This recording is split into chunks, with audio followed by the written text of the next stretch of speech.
And as for your home of independent, fearless and credible journalism, the former Deputy Attorney General, Dr. Dominic Ayen, has questioned the jurisdiction of the Supreme Court following its ruling that seeks to set aside the decision of the Speaker of Parliament, Alban Babing. As you may know, Alban Babing declared 4 seats in Parliament vacant following the MP's decision to run as independent candidates in the upcoming elections. The Supreme Court, in its ruling, asked Parliament to recognize and allow the 4 MPs to represent their constituencies and carry out their official duties fully. The application was filed ex parte, meaning that Speaker Alban Babing and Parliament was not joined to the case. The case was heard by a panel of Supreme Court justices presided by the Chief Justice, Gertrude Tokono. But speaking on Newsfile, Dr. Ayen says the Supreme Court erred. Here's why. If you take 97 as it stands, there is no procedure, either in the Constitution itself or in our standing orders regarding the presentation of a petition by the, and then the whole idea that it is the political party that is affected, that has locus standi to bring, or that has the capacity to bring a suit, okay, that I think that proposition has no legal legs to stand on. So when the matter was brought to the attention of Mr. Speaker, it was within his right to invite comments. He invited comments. We all made, our input, okay, especially the lawyers in the House, including the Honorable Joe Gatti. And then Mr. Speaker decided to respond. And it is that response which is now the subject matter, of the ruling. But I was going to say that, you see, the Supreme Court in its ruling, okay, in the haste to, make its, assert its authority, okay, the court grossly erred on 2 accounts. Sure as how. Right? On 2 accounts. First of all, there was an application. The subject matter of the ruling was an application for stay of execution. Samson, you and I know, right, that there is no executable order or ruling. For a stay of execution, an application for a stay of execution to be well-founded. First of all, there has to be, a judgment, right, an executable judgment, and ancillary orders or orders pursuant to that judgment which are about to be executed. The famous NDK case, NDK, according to the Supreme Court. And if you go back to even 1963, Joseph and Jebele brothers, and so on. Well, the majority chief whip in Parliament, Habib Idrisu, has strongly condemned the Speaker Alban Babing's decision to declare the 4 parliamentary seats vacant, calling it both wrong and completely needless. This 8th Parliament, we've seen about 3 different by-elections that have happened, or seats being declared vacant. The first instance was Kumo, when Philip Baswa, may his soul rest in peace. The House was formally informed. The Speaker, the family came and informed him before Parliament right to Electoral Commission. In the case of Asim North, there was already a decision at the High Court before the appeal traveled to the Supreme Court level. So in this case, what the Speaker did was wrong. It was needless. He doesn't have that authority declaring seats vacant by the virtue of the fact that he thinks that when they file to contest as independent members of Parliament. Order 18 says, your own standing orders 18, Order 18 says, he can inform the House of the occurrence of a vacancy. Yes, but he has taken the decision to make them vacant himself first. Wait. Make them vacant himself. He did not. When he concluded, this is what he said. Let's keep to the text. He said, the House is accordingly so informed. He didn't say declared. He said so informed. So, Samson, what I'm saying is that the Speaker is informing us that there is vacancy by virtue of the fact that Atufosi make a statement under Order 93, or by the virtue of the fact that the Speaker thinks that these members have filed to be independent members of Parliament in the 9th Parliament. You see, when I am not a lawyer, but when you look at how the Constitution is framed in Article 112, I think 5 or 6, where it says that when it's left with 3 months to election, you can't do by-election. I think it's 112 or so, 1126. Yeah. You see, they did not, they see things like this, that 3 months to general election, by the virtue of the fact that NDC, they are just the psychiatric level.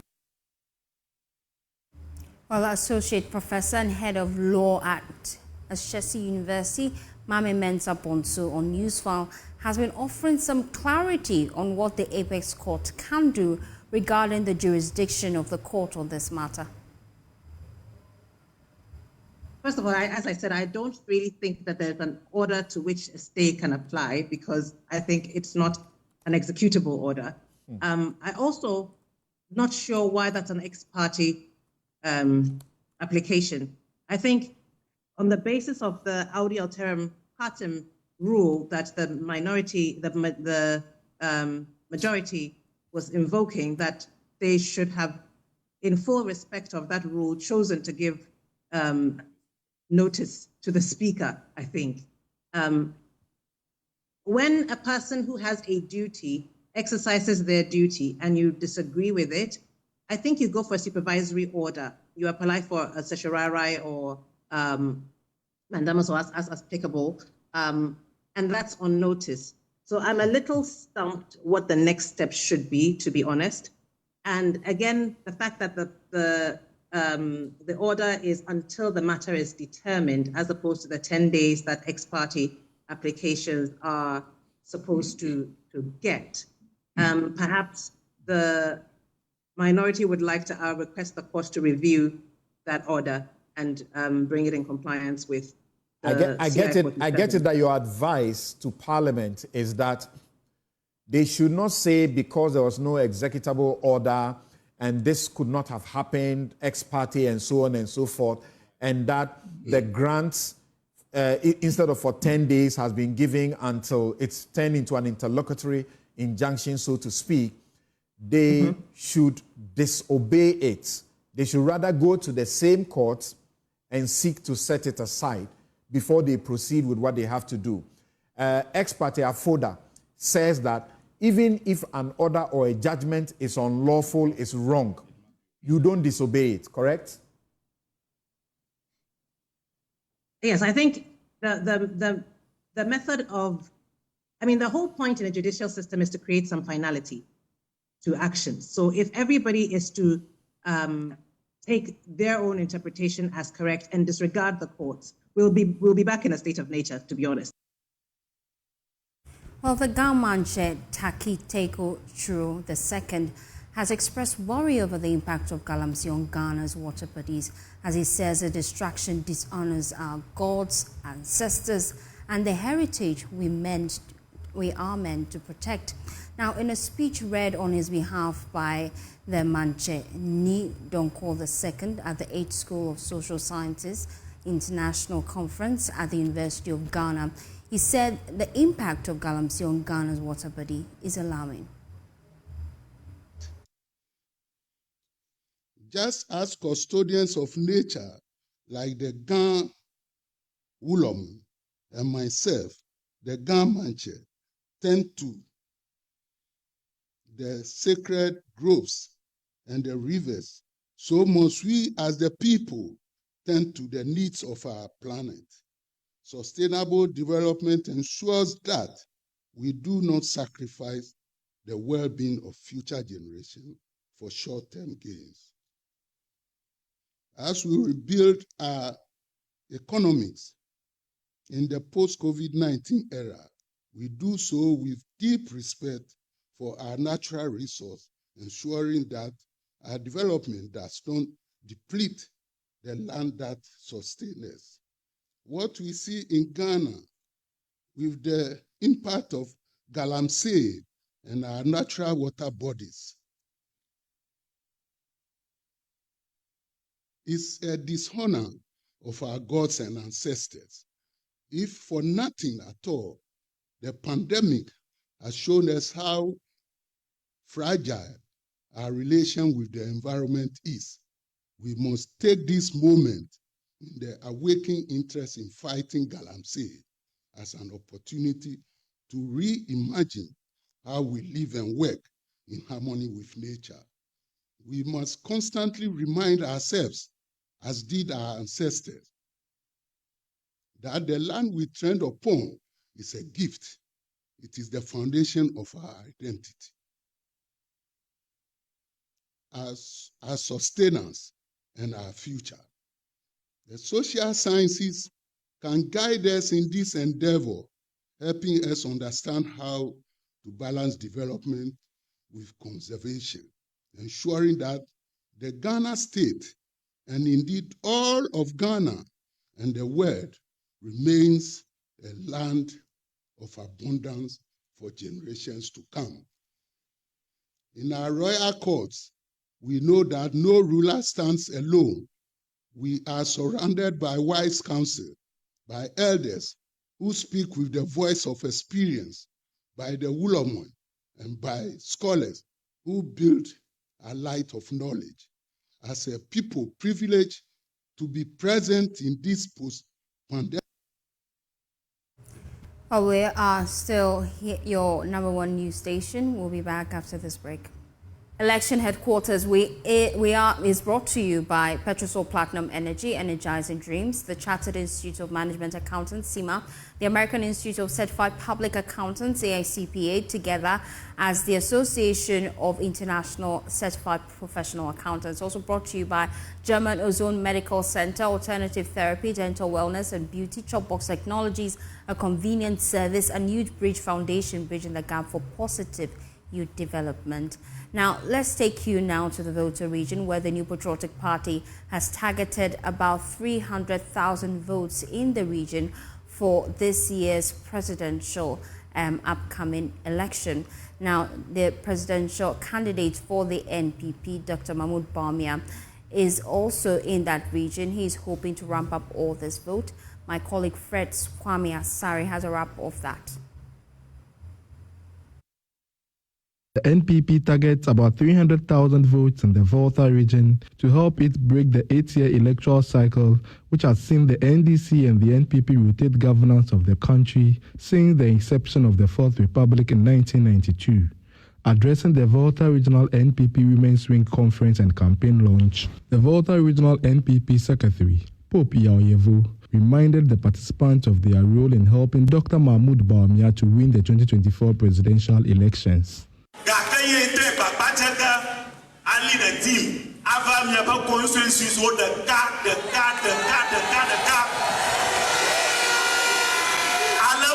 House to house, to pillow.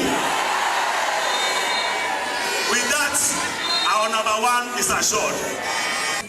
The incompetent JM and NDC had the chance of taking a running mate from the Volta region, and they failed at it. This is a message to us.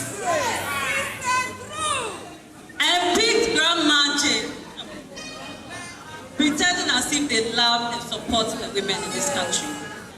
Let us therefore inflict a third consecutive defeat on them.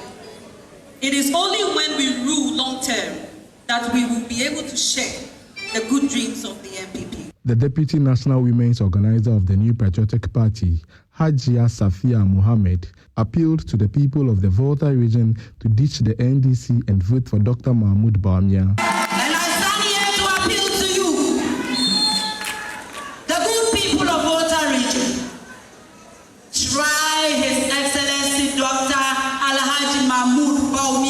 For just 4 years. That is my humble appeal to you.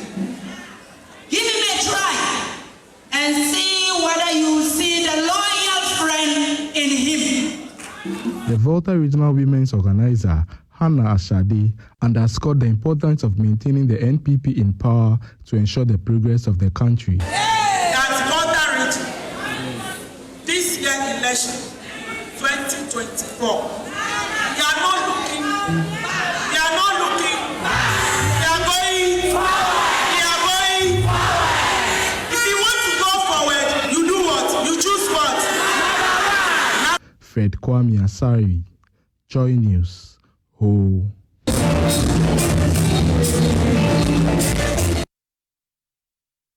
Now to the 2024 National Science and Maths Quiz. Achimota School has qualified for the quarterfinals of the competition.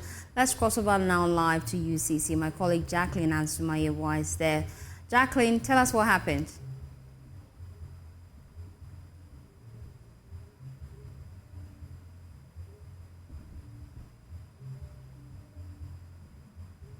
Well, for Steve, it was an amazing and interesting contest, especially to see Accra Girls Senior High School after that 10-year break that it took and returned to the National Science and Maths Quiz this year.